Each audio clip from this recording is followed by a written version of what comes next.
جنت کے خزانوں کے متعلق میرے آقا کریم علیہ الصلوۃ والسلام نے ارشاد فرمایا. حضرت ابو موسیٰ اشعری رضی اللہ تعالی عنہ آپ فرماتے ہیں کہ ہم حضور علیہ الصلوۃ والسلام کے ساتھ ایک سفر میں تھے تو صحابہ کرام علیہم الرضوان نے بلند آواز کے ساتھ تکبیر کہنی شروع کر دی. اللہ اکبر اللہ اکبر. یہ بلند آواز سے مراد جو ہے وہ چیخو پکار کرنا. جیسے اگر ہم نے کسی شخص کو یہاں سے کھڑے ہو کر آواز دینی ہو تو ہم بڑی بلند آواز کے ساتھ چیخو پکار کرتے ہیں اسے اپنے پاس بلانے کے لیے کہ یہ شخص میری بات سنے اور میرے پاس آ جائے. تو میرے آقا کریم علیہ الصلوۃ والسلام نے جب اپنے غلاموں کو اس حال میں دیکھا کہ وہ بلند آواز کے ساتھ تکبیر کہہ رہے ہیں. اب آپ تو سبحان اللہ سارے خاموش بیٹھے ہیں اگرچہ بڑے توجہ کے ساتھ میری بات کو سن رہے ہیں.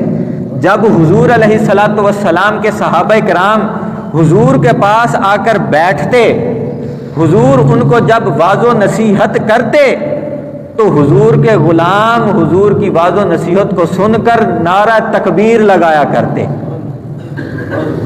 بلند آواز کے ساتھ تکبیر کہتے. آپ تو میں نے تو ماشاءاللہ الحمدللہ ساری تقریر ہی اسی پر کی ہے.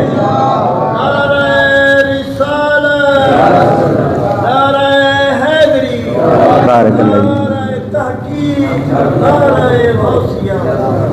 جب آپ اللہ اور اللہ کے رسول کا ذکر سنا کریں تو سبحان اللہ ماشاءاللہ اللہ اکبر اپنی زبانوں سے اپنے منہ سے بلند آواز کے ساتھ نکالا کریں. ابھی میں نے اس کی فضیلت اور اس کا اجر و ثواب آپ کے سامنے بیان کیا کہ جو بندہ 100 مرتبہ ان کلمات کو پڑھے گا تو خدائے ذوالجلال اسے 1000 نیکیاں بھی دے گا اور اس کے بدلے میں اس کے 1000 گناہوں کو بھی معاف فرما دے گا. اللہ اکبر.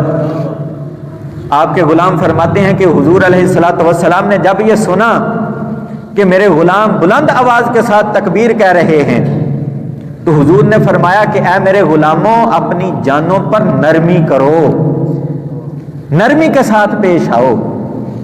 فکیوں فرمایا کیونکہ تم نہ تو کسی بہرے کو پکار رہے ہو نہ کسی غائب کو پکار رہے ہو, تم تو سمیع بصیر کو پکار رہے ہو. کیونکہ صحابہ کرام علیہم الرضوان اس وقت سواریوں پر موجود تھے. میرے آقا نے ارشاد فرمایا کہ تم جس کو پکار رہے ہو وہ تمہارے جانوروں کی گردنوں سے بھی زیادہ تمہارے قریب ہے. حضرت ابو موسیٰ اشعری رضی اللہ تعالیٰ عنہ فرماتے ہیں کہ میں حضور علیہ الصلوۃ والسلام کے پیچھے پیچھے چل رہا تھا اور دل ہی دل میں کہہ رہا تھا لا حول ولا قوت الا باللہ. تو حضور علیہ الصلوۃ والسلام نے ارشاد فرمایا کہ اے عبداللہ ابن قیس کیا میں تمہیں جنت کے خزانوں میں سے ایک خزانے پر رہبری نہ کروں, تمہیں جنت کے خزانوں میں سے ایک خزانے کے متعلق نہ بتاؤں؟ تو فرمایا عرض کی یا رسول اللہ بتائیں. تو حضور نے فرمایا کہ لا حول ولا قوت الا باللہ العلی العظیم. یہ جنت کے خزانوں میں سے ایک خزانہ ہے اور اس کے پڑھنے سے کیا ہوتا ہے, اس کے پڑھنے سے 99 بیماریاں انسان سے دور ہوتی ہیں اور سب سے چھوٹی بیماری جو ہے وہ ٹینشن کی بیماری ہے.